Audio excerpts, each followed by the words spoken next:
patrons, welcome to another Alpha Bunga Bunga Reading Club. It's Thursday, the 1st of July. This is Alex Hochuli.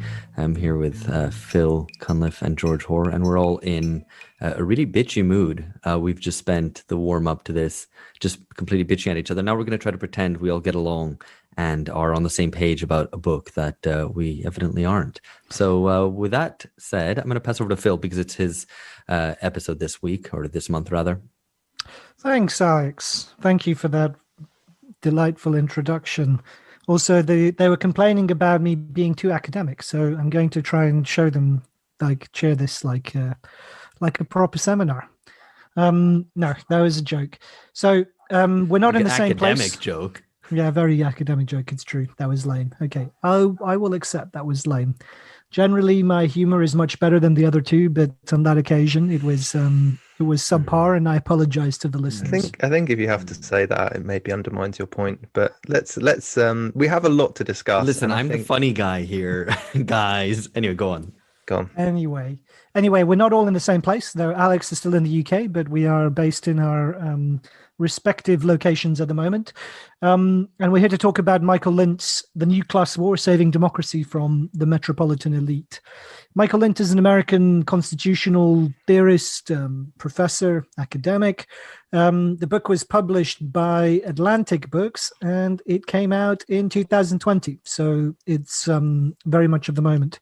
I wanted to explain a bit why Michael Lindt was chosen. So George, in fact, read it first, but I thought it would be good to read once I read it. I thought it would be good to read for the podcast because I think it's on many of the things that we've been talking about for a while, in terms of the political instability that's come in the wake of the global financial crash, the failures, and I suppose the crumbling away of political neoliberalism as a particular kind of order. It's squarely set on the Western world, the advanced democracies, the US, obviously, Western Europe, Australia, Japan, and so on.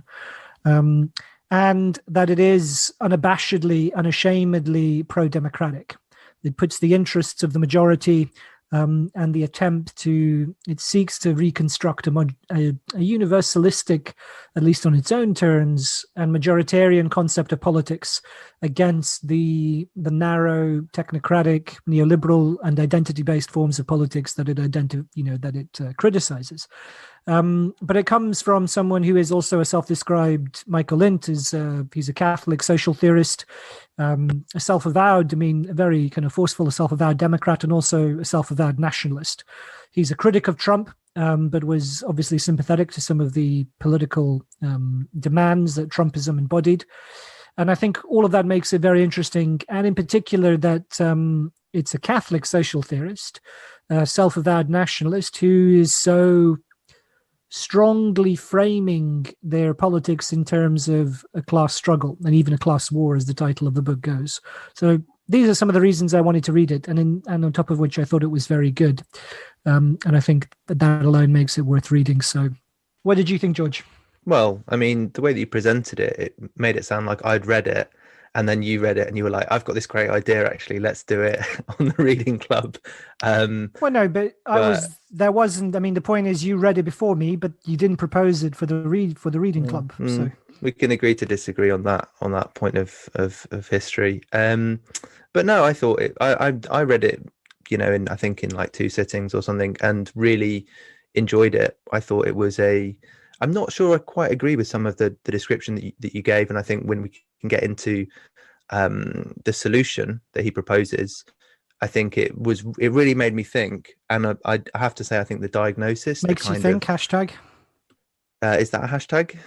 Well, yeah, it did. It made me think, forced me to think. But the diagnosis, I thought the setup was brilliant, and I think that's to read a kind of a playing back of in such a short, condensed form, a playing back of the politics of the past, 30, 40, 50 years. I thought it was brilliant. So yeah, I'm looking forward to discussing it with the two of you. I thought we were all going to be on the same page, and it was all going to be like, oh, this is actually going to be kind of boring because we all think it's so good, but we don't. we have a dissenter who needs. Alex is in the minority here, standing against the majority. So the Menshevik, go for it. The Remainer, the woke tard in the room. So go on, Alex. Tell us why democracy is bad. You guys are eulogizing a book that is in favor of class peace and buying class peace at all costs, and I am critical of the book for that. It's called A New Class of War, and it's an argument for diffusing class war. Now, I think that the book it's reading and understanding of the political conflicts of today is more or less spot on. In that regard, we tread a lot of similar ground, like in our book.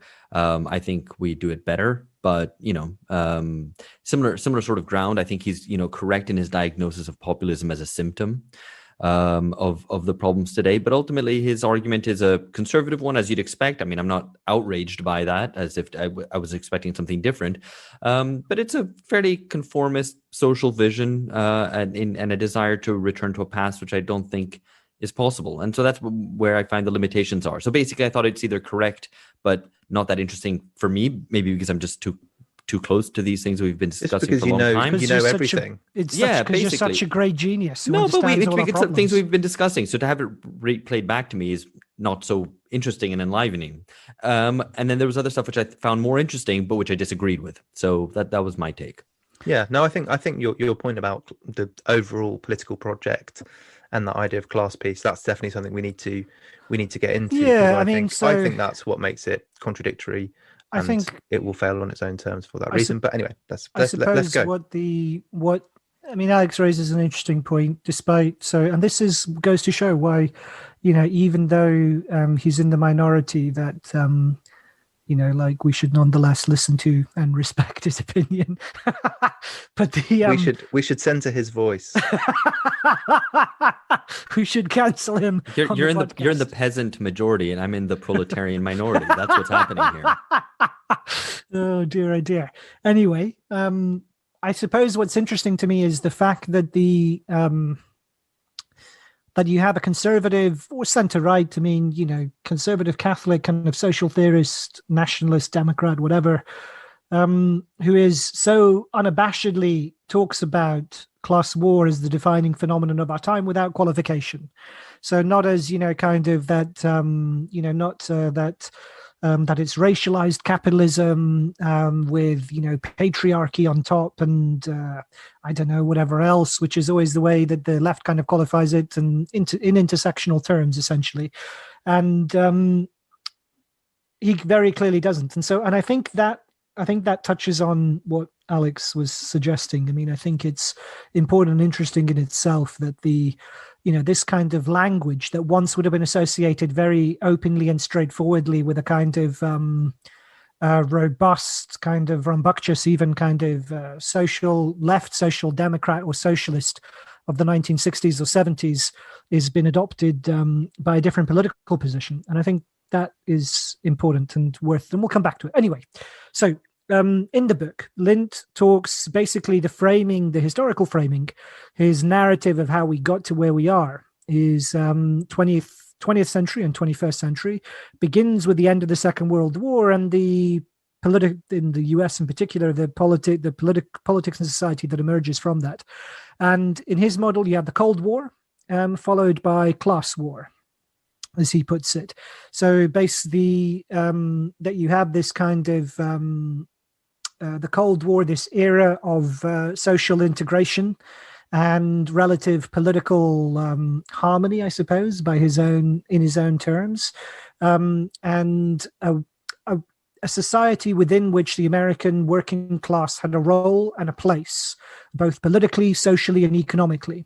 And that society functioned more or less effectively in an integrated and synthesized way. And this is restructured at the end of the Cold War, and you get the emergence of this phenomenon of what he calls class war. So I suppose what I thought, the first thing that struck me was, what are the difference? So, I mean,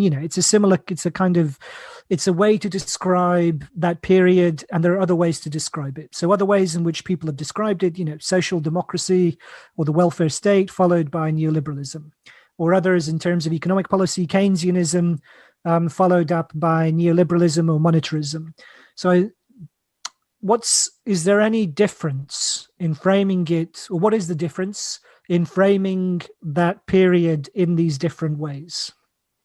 Yeah. So just a first thing to say that it's Michael Lind with a D, not Michael Lint with a DT. You're kind of chocolatizing him because there is a famous brand Because of he's chocolate called sweet. Lindt because he's sweet. Yeah. I just wanted to throw that in because it's a final opportunity for someone else mispronouncing something that I get to correct. But yeah, no, just to go over that like the basic model. So his sort of starting point is that first class war. So he frames it all in terms of the managerial overclass, and he says that this first class war between the managerial overclass and the working class ended after 1945 with national class compromises, and this is where he sort of sees this golden age of democratic pluralism as collective bargaining. And then he runs through, and we can maybe talk about this a bit later, but this neoliberal dismantlement of that class compromise, what he calls the neoliberal revolution from above, that kind of 1970s to present landslide, as Eric Hobsbawm put it, where all of these kind of these fixed foundations for a period of American, Western European prosperity get kind of shredded. He's called, actually, I think you'll find it's pronounced Hobsbawm, George. Well, I gained a little and then I lost a little. I was up for a short period of time.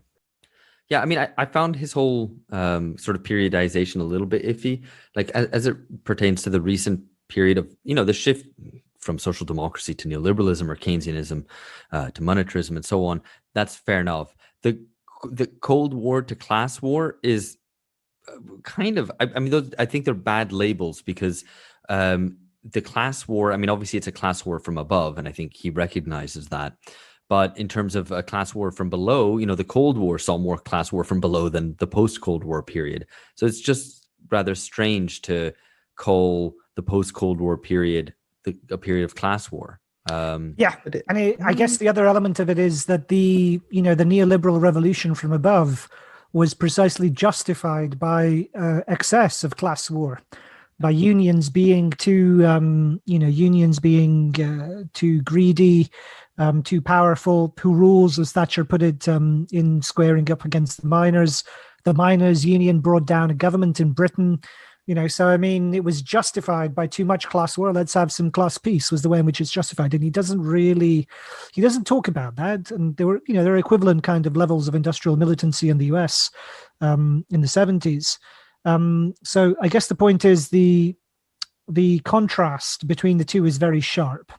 And I think that, for the purpose of his present, maybe he gets carried away, and for the purposes of his presentation, but it ends up undermining any kind of analytic point because he's unable to explain how one really unfolds into the other. Yeah, I wouldn't get too hung up on this Cold War followed by class war because, I mean, that's not really what he's saying. He's really saying class war followed by class war, and that's what's happened, because he does say, that the period of the neoliberal period, 1970s to the present, which was obviously during the period of the Cold War, that this was an anti, it was a neoliberal revolution from above, and that is obviously a sort of class war, and that's obviously, the weakening of the nation state and the power of working class majorities by this kind of apolitical government, anti-majoritarian and technocratic synthesis between the libertarian right and the cultural left. It is, and he notes that, and he goes through it. So I think it's, it's just a throwaway line: Cold War followed by class war. I think my point was that you have genuinely sharp and bitter class conflict in the period from the 1940s to the 1970s. So it's not as if you have this, it is kind of conducted in a framework bound up within a kind of particular social democratic, Keynesian, whatever you want to call it, vision of the nation state. But you do have very sharp conflict between different groups, classes not least. It's not a period of harmony, which is then followed by this kind of ruthless neoliberal revolution from above, which suddenly comes from nowhere. I mean, it comes in response precisely to the militancy of organized labor in the 1970s. Yeah. Yeah, and I think there's some other kind of slippages or weird sort of periodizations, which is not just an academic question, but I think it leads to sort of a fuzzy picture of what's happened. And so one of the ways that he talks about it, he mentions the way that the historic compromise of the immediate post-war, post-Second World War period, was a period of kind of saying of class peace after the managerial elite had been defeated. But he uses that same term managerial elite to talk about the bourgeoisie across different periods, which then makes his argument lose a little bit of force. That's right, Alex. He's not a Marxist. No, but his point is that the managerial elite is a recent thing, right? And that's at the root of our current problems, but then projects the managerial elite backwards into the kind of late 19th century, early 20th century, where it might not be the most adequate way of describing that. So yeah, but I mean, he's talking, I think, from the American point of view, at least. And he talks about this. I mean, he says, there is a conflict between progressives and populists, and you do get the emergence of a certain kind of technocracy with the emergence, and that begins with under Teddy Roosevelt and others. It's a particular kind of American state begins to emerge in opposition to the agrarian populism and the urban and the kind of growing challenge posed by an urban industrial working class in the first part of the 20th century in the US. But it might, I accept the point that it perhaps doesn't, it's maybe not so easily transplanted into other contexts. Anyway, let's move on, because so we've been talking about classes. What are the classes that Lynn talks about? And also he mentions, so we've already mentioned one of them, which is this kind of managerial overclass, as he puts it. The working class, as he also talks about them, those two groups. And also, what are the major battle lines? So one of them is this hub and heartland model, as he calls it. And this is based on, it's kind of very clearly inspired by the US, but he makes the point that it applies elsewhere as well. So you have the East, kind of the urban areas of the East Coast and West Coast, and then kind of flyover country. So you have the hubs and the heartlands. Heartlands is, the flyover country, as you say, and the hubs are the financial centers and centers of political and economic power. And he quotes William Jennings Bryan, the great kind of populist challenger of the early 20th century, who says that if you burned the hubs, if you burned the cities of the US to the ground, they would spring back the next day, because the underlying kind of economic and social basis for those cities was the heartland. Whereas if you burned the heartland to the ground, the cities would never rise because they would have no basis on which to build. The point being that those centers of economic power on the East Coast in particular back then, but on the West Coast too, couldn't take the heartlands for granted, that they needed the heartlands to function. They couldn't look down their noses at them. They couldn't abuse them and oppress them. And that they both rely on each other in order to function. And he says, is there a question here no, you're asking us? I'm not asking you a question. I'm trying to explain the book to our listeners. All right, because you asked a question at the beginning and then you kind of answered it. Yes, you did it again. Yeah, just let us know when you want us to come in. Don't That's worry. Fine. I'll bring you in when I feel that it's warranted. So you don't. That might be not at all. You can just soliloquy it if you want. I was doing quite well. Yeah. And this hub and heartland model can be applied elsewhere as well. The UK is kind of an obvious example at the moment. While we're talking, there is a by-election in a so-called Red Wall district in the UK. Former Labour stronghold that looks like it might be captured by the Tories. So you have that kind of heartland area outside of the urban hub of the southeast, and a similar thing in France is picked up by the French geographer Christophe Guilly, who we also discussed on the podcast. So I think the model, the idea of hubs and heartlands, it works. I guess I don't think he really explains. They've always, according to his story, they've kind of always been there in the US. I'm not quite sure. I think that kind of geographic separation is something which is more recent in Western European states, particularly in France and the UK, and perhaps elsewhere as well.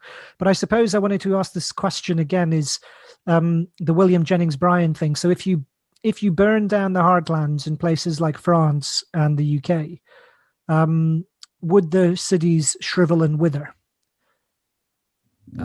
I mean, I don't know exactly how to go about answering that, though. I think, It's I the mean, question, I one thing, suppose, that they're just to deal with the interdependent. thing just before that was, the cities were always seen as great conurbations of the working class, right? That's where the working class was in the big cities. Yeah. And obviously there has been a transformation. I think one thing I learned is that the US, when they talk about rural in the US, I think for us in Britain, rural would mean like proper countryside and small villages, right? In the US, rural means basically small towns, but even, cities of like 100,000, if they're outside of the major metro areas, they're considered rural. So, Yeah, it's the so, same thing. I mean, in the UK, I think, in the sense like what the language doesn't precisely express what's being talked about, because what we really mean is kind of rings of suburbs and kind of towns that are on the edges of large cities, kind of exurban places, and small and mid-sized towns, essentially, in cities. yeah, It's yeah. not like small villages. And so I think that language, it's true, to say rural, when we're talking about, say, the rural Brexit vote or whatever, what you're really talking about is small and medium-sized towns. You're not talking about kind of remote hamlets and God knows where, And not farmers or people working in agriculture. It's Yeah, absolutely. industrial cities, but small cities often. Sure. So, but I guess the So point being, like, that they think people who live in the hubs imagine themselves as this kind of network of more or less independent city states connected, London connected to Paris, to New York, to Tokyo, to Singapore, whatever. Completely oblivious to the fact that ultimately they can only function because they have a heartland, and that where they get food from, where well, the distribution centers and logistics, yeah, just take exactly, one sector, yes, which is essential. labor, food, energy, all of these things they still depend on. And if they took them from much further abroad, from far less kind of, it would be far more economically and geopolitically difficult to be able to function if those hardlands weren't so close. And so I suppose it seems to me that the answer would be yes. I mean, the hubs, it is illusory, right? Their sense of their kind of separation from these the backwaters that they look down upon. Yeah, I mean, I think in some ways the way you framed it's missing the point. Really what he's saying is that this is not as it's often understood to be, a cultural divide. I mean, it's a class divide, and that's, I think, one of the consistent things that he brings out in his, I guess, sociological analysis, is that this is a class division, this hub and heartland model, and it's often thought of in terms of kind of somewheres and anywheres, for example, which is kind of to do with social mobility and Well, kind it's of cultural that's lens. David Goodhart's model in the UK specifically. Indeed. And I think he's, that's what he's trying, or what I interpreted him as trying to do with this hub and heartland model, is to say there is a geographical way in which class divisions play out today, which is, in some ways hardly a surprising point. But if you think about the way that, like, it's about rural attitudes and left behind communities and all of these kind of, like, what do you think, let's go out and find out what these people think in, like, outside of our metropolitan areas. Well, actually, in some ways it's quite a lot more simple than that. It's just a class division, and that's how it's playing out geographically. But I mean, I guess the question is it, because I don't know if it's so clear cut. You referenced Christophe Juilly, so we've talked about this book in a reading club already 2 years ago or something, and he's a little bit more sophisticated in addressing this, because I mean, he talks about how the cities are composed of a lot of workers, a lot of the working class, but it's often immigrant or kind of maybe second or third generation people who aren't born in the country, but with ancestors from abroad, who are often low wage service sector workers.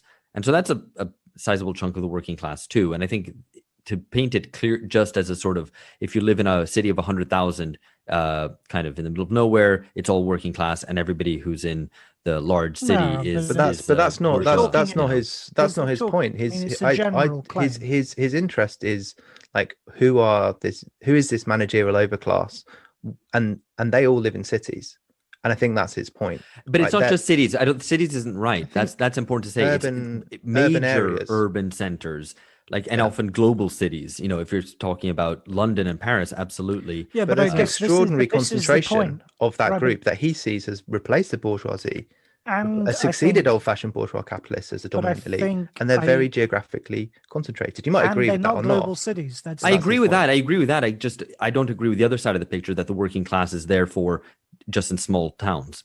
That's I think a misleading. I don't think that's his point. I think it's the point about where kind of the way in which the conflict is understood between these different geographic areas represents, as George says, kind of a class difference. It's not to say there are no kind of poor people in major urban areas. There are.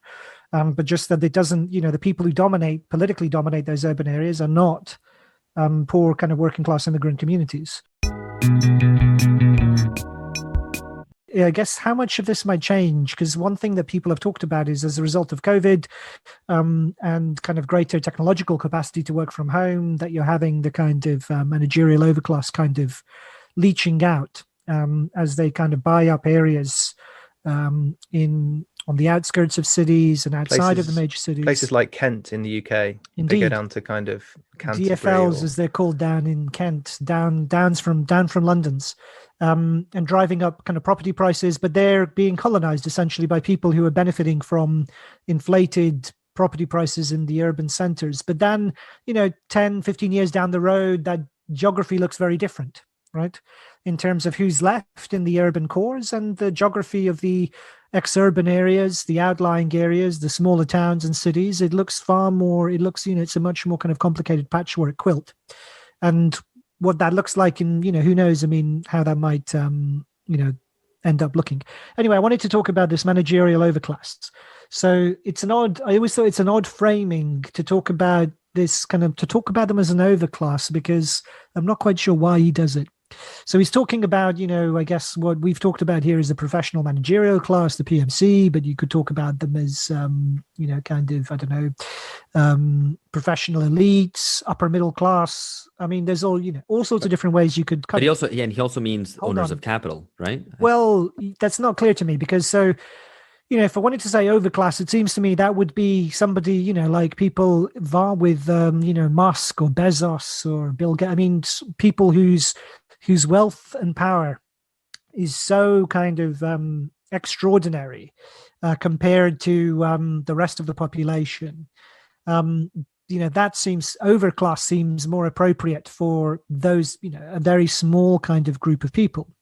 Whereas overclass to describe a broad swathe of, highly credentialized people, some of whose wealth is totally bound up in housing, however snobby and elitist and their politics and their outlook might be, to call them an overclass seems to me to be stretching the point, no?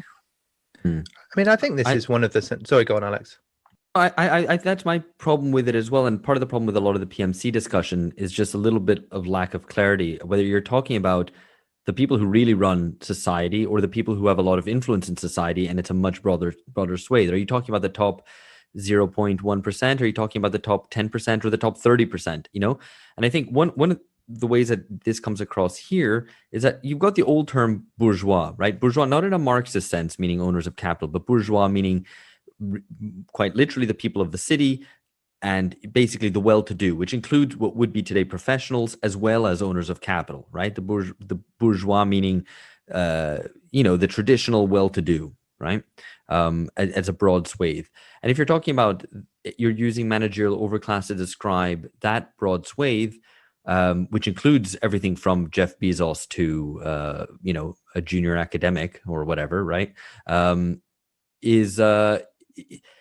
Fine. I think that's fine to describe that as, the bourgeoisie, or to use a different term for it. But I agree with Phil, calling it an overclass tends to kind of blur the difference between precisely, massive inequalities within that group, and inequalities not just of income, but of wealth and of power and of influence.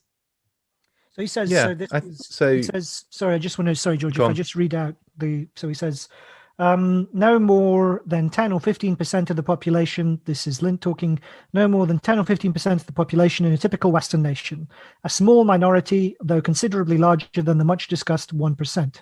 This credentialed overclass earns roughly half the wealth in the United States, with the rest divided between the super rich and the bottom 90%. That's page 7 in the book.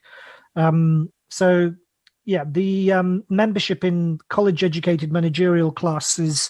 So the college education, the credentialization is very important to this group's status and identity, according to Lint.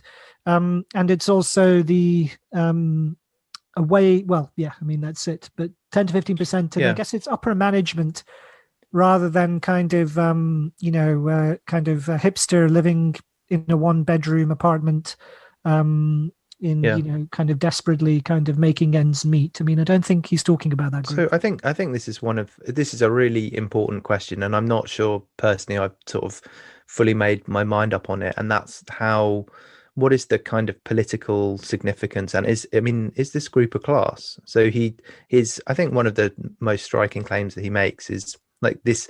Essentially, his reading of 20th century history is about, to a large extent, the actions of this group of people. He says the post-war system has been dismantled in a revolution from above that has promoted the material interests and intangible values of the college-educated minority of managers and professionals who have succeeded old-fashioned bourgeois capitalists as the dominant elite. So he's saying quite unequivocally, this is the group who hold cultural, political, and economic power. And yeah, as you said, Phil, 10-15% of the population, it might be slightly different in different countries depending on how the education system functions, but there are some important aspects of this group that he goes through, which make you think this is a group that acts as a class. They reproduce themselves hereditarily through educational qualifications. They act collectively. They have a high degree of ideological and political unity, and they transfer wealth as well.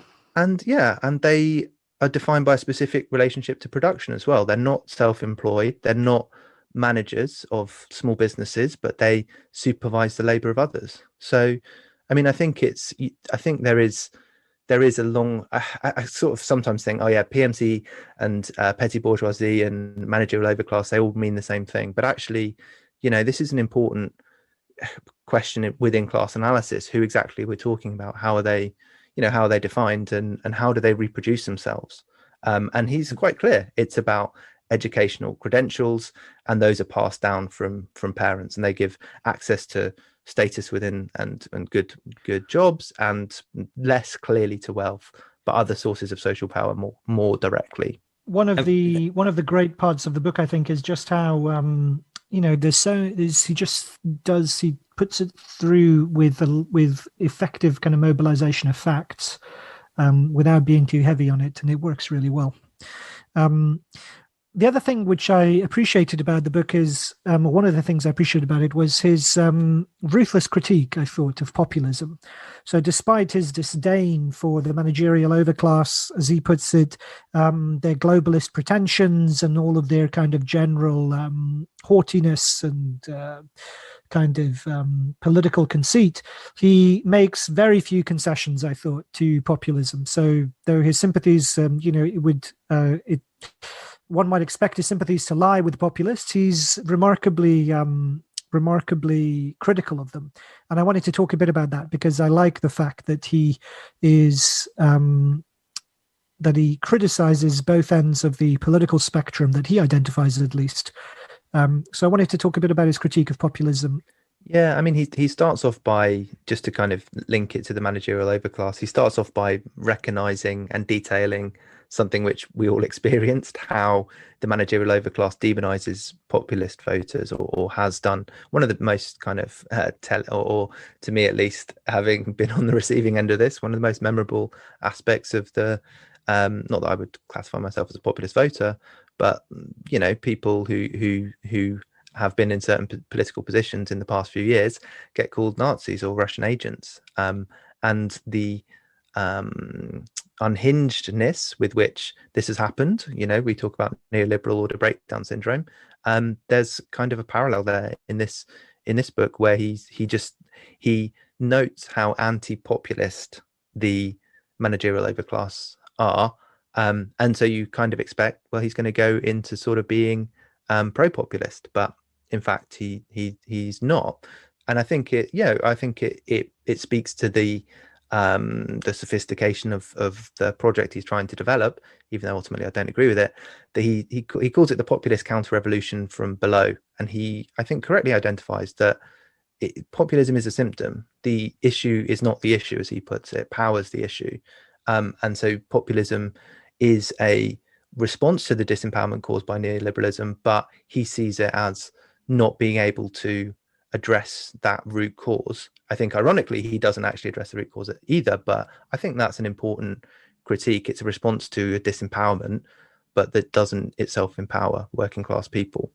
Alex? Yeah, I think that's one of the stronger bits in the book, is his, anti-populism, and specifically the way that he is critical of demagoguery for, is it demagoguery or demagoguery? Demagoguery. Hard. Like Too hard. hegemony. No, that's why it's hegemony. I realize that I say demagogic. Actually, it's not a word I say very often. Huh. Demagogic? Are we doing hard G's? Is that hard G? Demagoguery, demagogic. Okay. Lasagna. Just remember, always hard G. Okay. Real G's move in silence. But that demagogues are not truly able to represent the people. I mean, they're opportunists and interlopers who are never able to capture the whole people, which I think is a very important critique of populism and its pretensions to speak for the people as a whole against an elite, right? It ignores divisions within the people, and it ignores specifically political divisions which need to be fought out. And so he says no single charismatic individual or party can substitute for institutionalized representation of a pluralistic society in all variety. So I don't share his pluralism, and I don't share his skepticism about the ability to come to the formation of a general will in some sense, or popular will. But at the same time, I think the populist answer is always to incarnate the people in the form of one person or one party, which is problematic because it's not genuinely representative, and it's not representative because it doesn't allow for intermediaries, right? It doesn't allow for party cadres even, or representatives in party meetings and all the rest of it. So I think that's a good critique. His claim is about mediating institutions. The need for kind of this dense infrastructure of, well, we'll talk a bit about his solutions, but I mean, I think that's exactly his point. I suppose he sees the idea of this kind of network of integrating institutions, of small kind of representative institutions, and they're all the kind of that kind of cross-cutting lattice work of social and political connection. He sees that as antithetical to the idea of a integrated political will. He sees the two things as opposed. So I was thinking about this as I was preparing for this discussion, and I think in some ways I sort of know the institutional, if you will, critique of populism, like lack of internal democracy in the Brexit Party, for example. But I feel like there's something else, and I'm probably going to make a mess of this because I should have prepared it a bit more. But the populist political project doesn't put authority as central to politics. The political intervention is always denouncing parties as elitist or corrupt. But in fact, to really make good on that aspiration, or that kind of initial starting point, that root cause of the disempowerment of the working class, to really make good on that, you would need to have authority essential to your political project. And I don't know if you can have, and I don't mean authoritarian populism, I mean a kind of the way that it's related to his misunderstanding, I think, of sovereignty. Like the way that you generate political power is not through having rules, it's through mass participation. But anyway, I don't know if I've quite nailed that, but I just think there's something there that he sort of misses. He sees that's tied to why he goes for democratic pluralism, and why I don't think that would work either. I think he sees what he calls democratic pluralism. Like I say, he sees it as the opposite of general will, rather than as the way in which general will is constructed, I think. But we'll come a bit more to what he means by democratic pluralism, because just one thing about that. I mean, I agree he confuses populism with majoritarianism, or sees them as identical and rejects them both. But in his critique of majoritarianism, again, this is a leap that he makes, which I think is unfounded, but he associates majoritarianism with Herrenvolk democracy, right? Yeah. Which is a critique of what, for example, the United States was at its early days, where it's democracy, but only for white people, right? But in his description of that, and his one of the ways he tries to characterize Herrenvolk democracy is saying, for example, Donald Trump's defiant use of Merry Christmas instead of the more inclusive Happy Holidays. Just think like that's the example of Herrenvolk democracy that you have to bring to the table. Like, there's a lot worse than saying Merry Christmas instead of Happy Holidays. Or the Salvini's order that public buildings in Italy display Catholic crucifixes. Another example. I'm like, well, look, I don't agree with displaying crucifixes, but that's not exactly Herrenvolk democracy. It's just kind of culture wars froth. So he sees it's interesting actually, and I suppose this is something I didn't pick up reading it previously, is that he does see democracy and majoritarianism as dangerously kind of homogenizing forces. I like the fact that he identifies populism with kind of, and this is, I think, one of the strongest parts of the book. So in contrast to all the kind of the left liberals who see the Nazi, the brown shirt menace and the prospect of collapsing into fascist dictatorship, he sees the problem as a Latin American kind of future. One might even call it Brazilianization. Where you think you're being clever there, but Michael Lind wrote about Brazilianization back in 1995. Really? So, did he? Oh, I didn't know that. Thank you for informing me. Not in those terms, but he's one of those people who was talking about that kind of early on. So he got there first, didn't he? He beat everyone else to it. Anyway, well, yes, so he's talking about the future of a. Alex, this isn't all about you. We're talking about Michael Lind here, not about. No, we're talking about me, because you gestured at me when you said Brazilianization. I didn't gesture at you at all. Now you're getting paranoid. You see, you spend too much time on social media. Peronization, or another way I suppose to describe it is peronization, so that you get this these constant battles between the managerial overclass and the populist kind of insurrections, and the dystopian image isn't the brown shirts on the march, but rather the kind of the pitchfork kind of rebellion outside of the gated community, and that's our future, is being stuck between kind of these rabble-rousing insurrections and the managerial overclass cosseted in their small kind of secure urban hubs.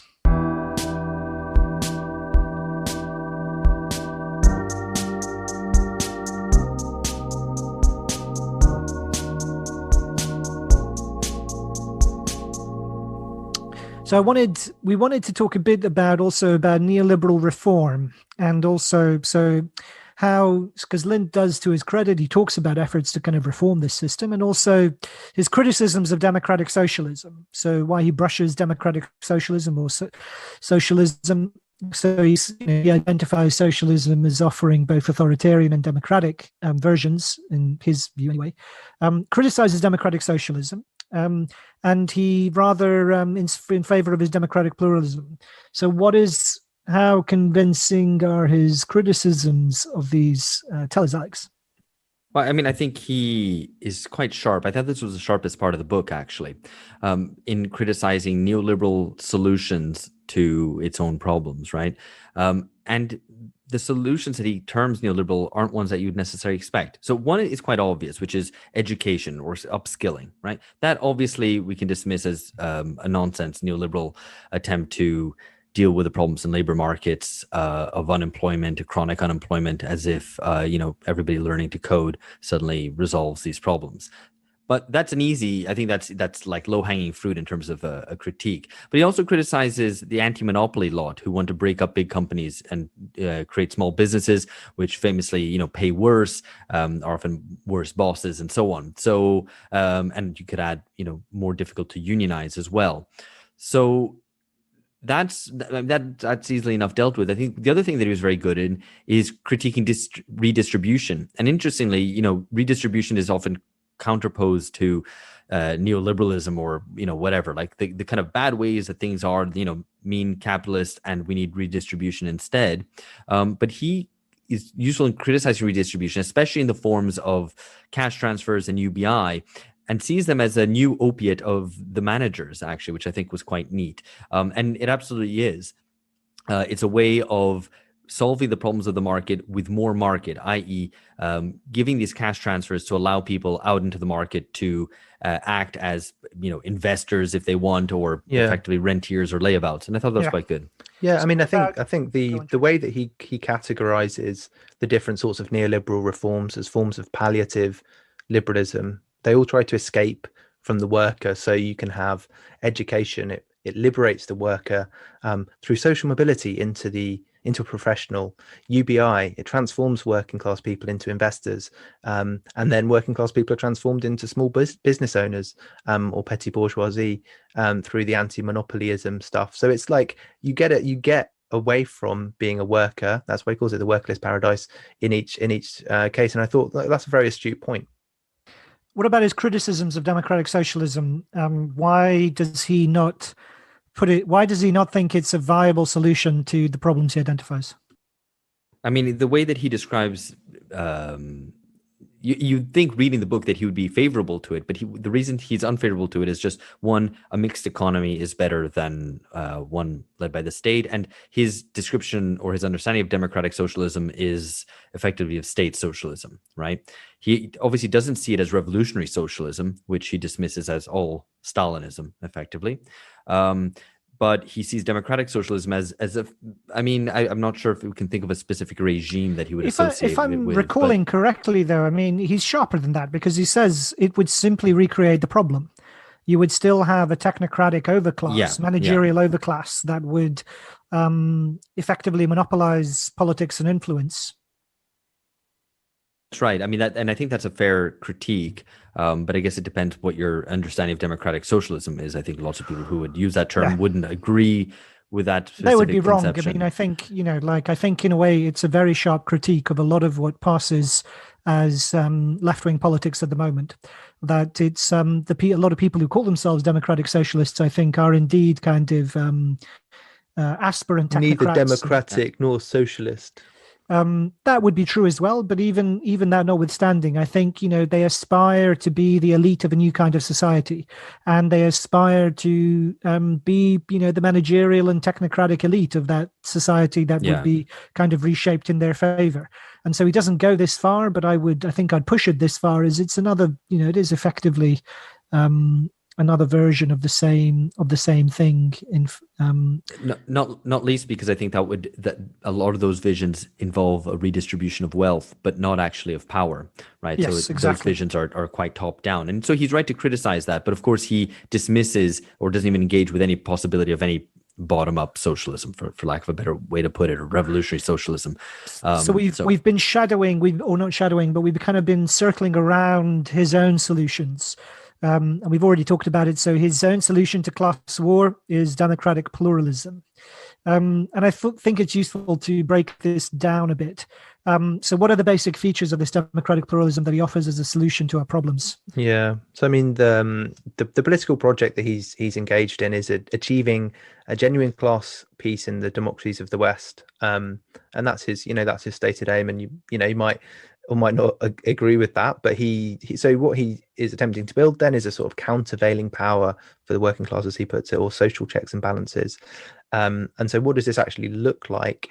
My critique would be that this is essentially a form of participatory neoliberalism, that it doesn't give working class power to people. Instead, as he describes it, substantial areas of policy should be delegated to rule-making institutions which must represent particular portions of the community, like organised labour and business in wage-setting sectoral bodies, or representatives of religious and secular creeds in bodies charged with oversight of education and the media. So what he's looking to do is essentially, I guess, disaggregate. Why is it neoliberal?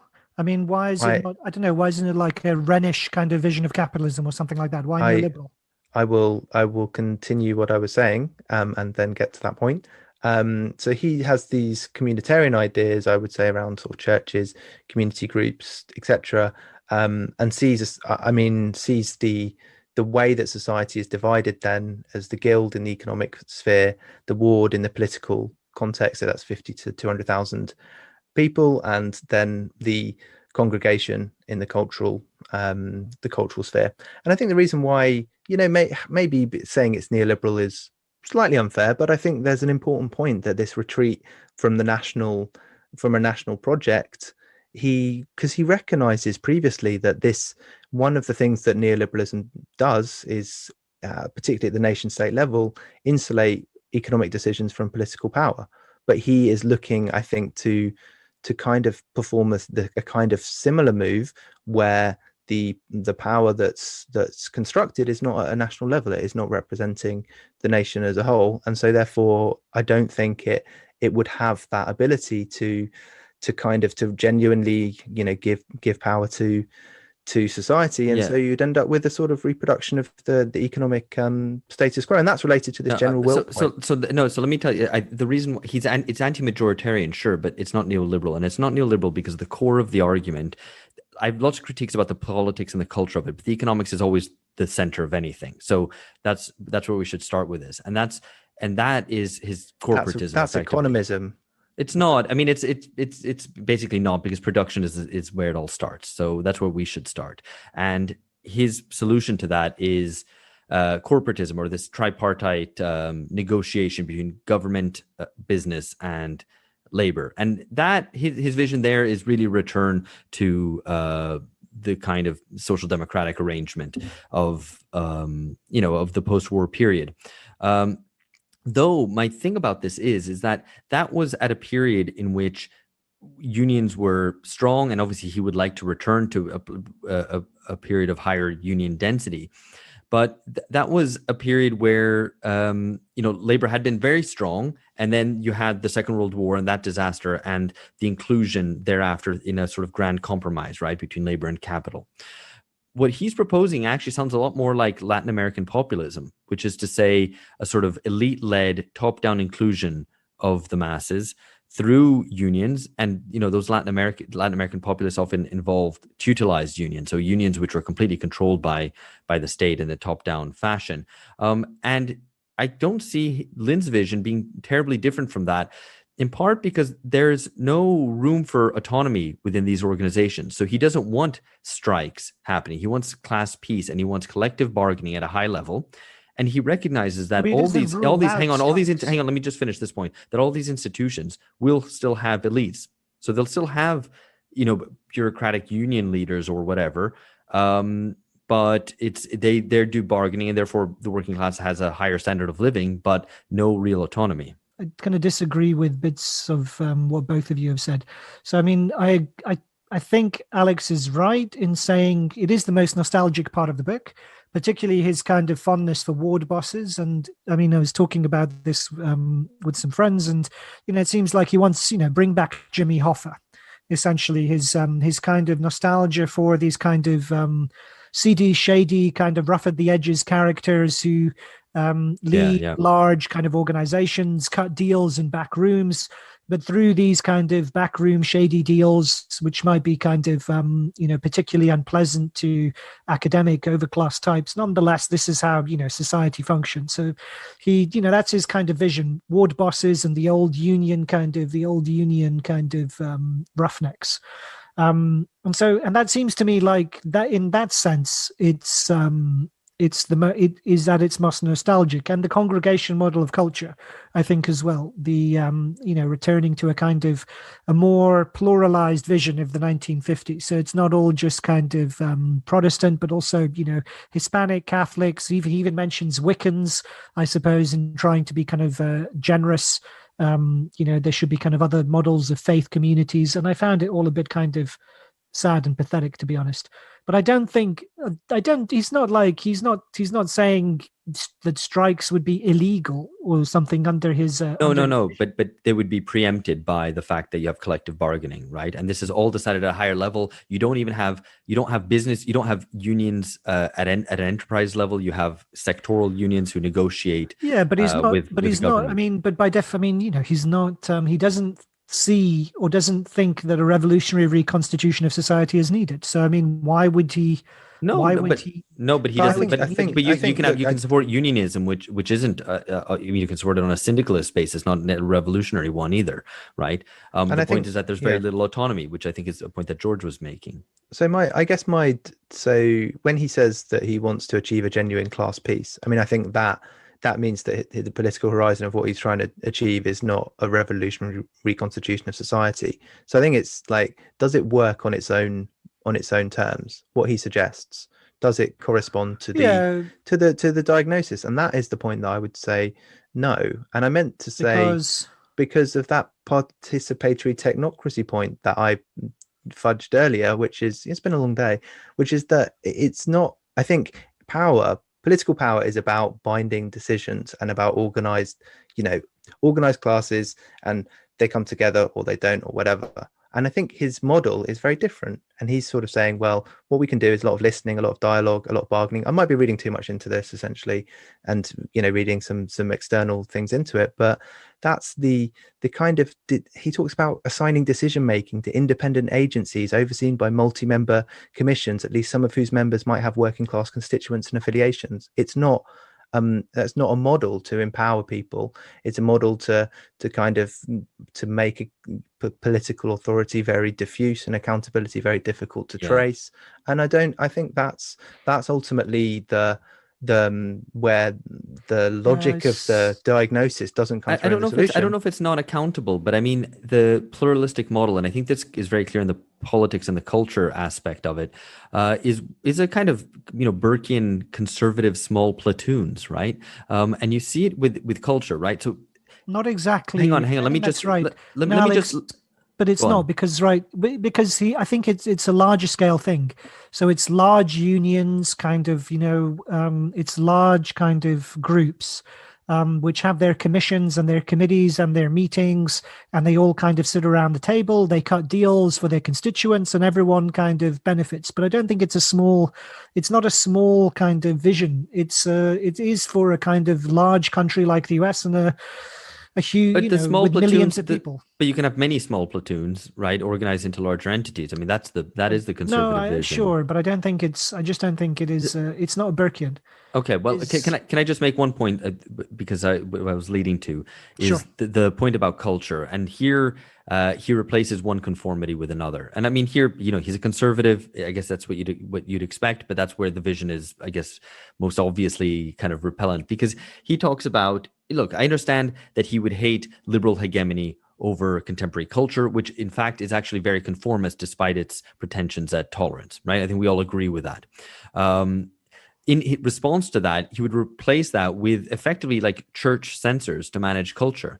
He talks about, these groups, representative creeds and also of like secular groups in bodies overseeing education and media. Yeah. So that's not just church. I mean, he tries to be he tries to be inclusive and whatever. Inclusive, yes, so that the Wiccans would get to kind of decide what gets taught, as well as the Muslims, as well as the Christians, and everyone. By the end, you'd be teaching students absolutely nothing. And I think it's a much less secular vision than even the US today, which is insufficiently secular, probably. So I think it is, to that extent, it is a kind of. I think it is kind of a creepy vision of culture, despite his kind of, his kind of gestures towards some inclusive and pluralistic vision of different faith communities, all kind of having a say.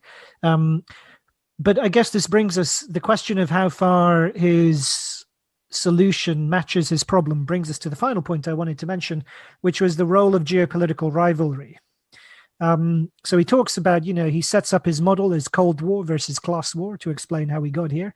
But he doesn't really talk about the fact that despite the fact he calls it Cold War, the fact that it was all conditioned by geopolitical contestation. So it emerges out of a period of tremendous kind of geopolitical upheaval, all the slaughter and devastation of the Second World War, and the world which he kind of looks back to fondly between the 1940s and the 1970s, roughly, is a world that was predicated on this enormously kind of draining, dangerous, and oppressive confrontation with the Soviet Union. But he doesn't really talk about it. He doesn't really talk about it as a condition of the world, of that world, and he doesn't think about whether or not it's needed to motivate his the world that he wants to see, the kind of the aftermath. As far as I can recall, I mean, he doesn't really talk about it. So can I just quote from this, because I think it addresses that directly. Sure. In the epilogue, Phil, you're about to be. No, I'm not trying to own Phil. He's one of these people. Yeah, it's fine. Go on. No, I'm not trying to. Like in the epilogue, and I might have read a different edition to you. I don't know, because anyway. No, that's a very polite way to. I might have read a different edition to you. Let me read this out, okay? Yeah, because he's talking about effectively, and this is in my terms, disciplining elites, and how do you discipline elites? Fear of the ruled is a weak motive. Popular revolts seldom turn into revolutions. So basically, working class power is not going to discipline elites. Fear of national defeat in war is more likely to compel elites to undertake reforms than fear of uprisings from below. And so the way that elites are going to be disciplined effectively is in the context of renewed great power competition. So I think that's quite explicit, that to return to the Cold War supposed social peace that obtained with high living standards for the working class, lack of and no patronizing liberal elite, managerial elite telling people how to behave, you need to have return to the Cold War. And today, I suppose that means conflict with China. Because I read the same edition as you, Alex. So I also had an epilogue in, which was actually really, really good, because he basically says, like, what's going to happen next. And I think this is relevant. He says it's only necessary for Western managerial elites to abandon technocratic liberalism for a better governing philosophy, for a different governing philosophy, preferably one that is better, like a new democratic pluralism, rather than one that is as bad or worse. So he actually, I think you don't need that geopolitical rivalry, in his opinion. Instead, in fact, you have, and that's on page 166 of my edition, at least.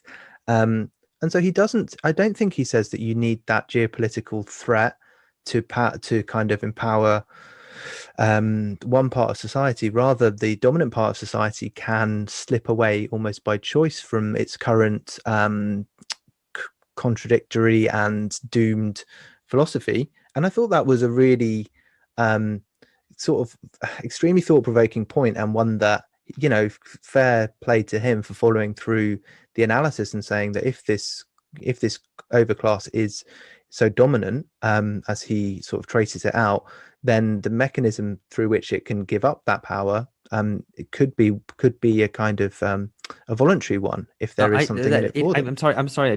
That's not what he says, because he's quite explicit here that what would motivate the managerial overclass to abandon technocratic liberalism? The answer is fear. And then he goes on to say what I had just recently quoted, saying that fear from revolution is probably not that strong because revolutions don't never happen, basically. And so fear of defeat in national war is more likely to compel them. If today's technocratic neoliberalism is succeeded in the future by a new democratic pluralism, i.e. what he wants, it is likely to be in the context of a renewed great power competition. So that's what's going to strike fear into the hearts of elites, and then maybe lead them to voluntarily change course, but they need that element of fear of threat. So it's good you brought it up, Alex, because I had forgotten about it, and the epilogue is very good. I suppose, though, my point, I think, would still stand, is only precisely because it kind of comes in at the end, right? I mean, it's not really built in from the get-go. He doesn't talk about geopolitics as a kind of permissive condition or a kind of an enabling condition of the kind of political systems that he talks about. So he doesn't, for instance, I mean, the fact, how important is it that the neoliberalism is an era in which the geopolitical rivalry kind of abates? I mean, is that a precondition of technocratic neoliberalism, that you don't have geopolitical rivalry, or is it the other way around? Which is cause and which is effect, and those kind of things I think need to be integrated into the kind of analysis he wants to offer.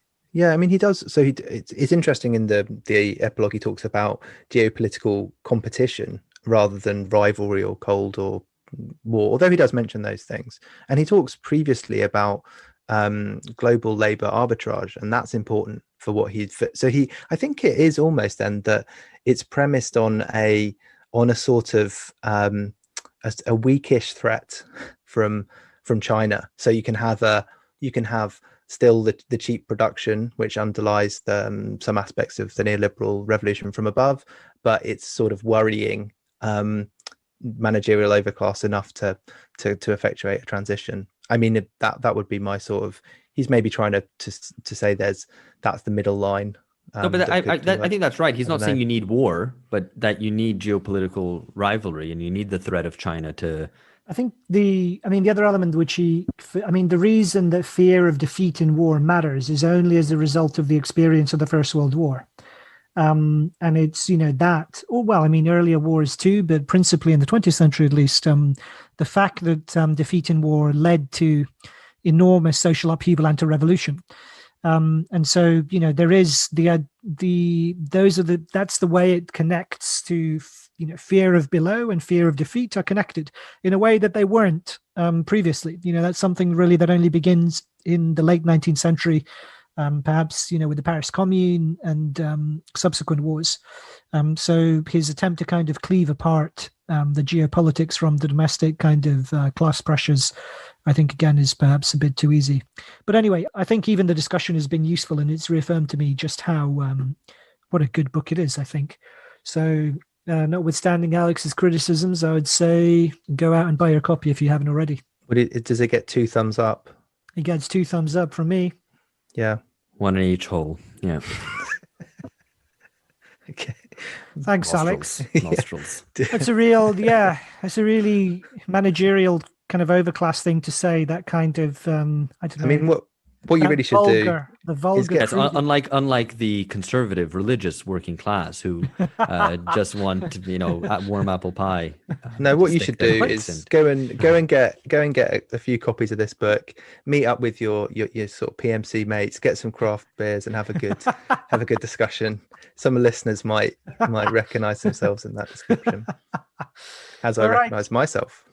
Okay, Indeed. very good. All right. We hope you enjoyed this. Send us your thoughts and questions. And we'll be back with another one of these. In a month, we'll be updating our reading list. So we'll be in touch. All right. That's it for now. Catch you later. Bye-bye.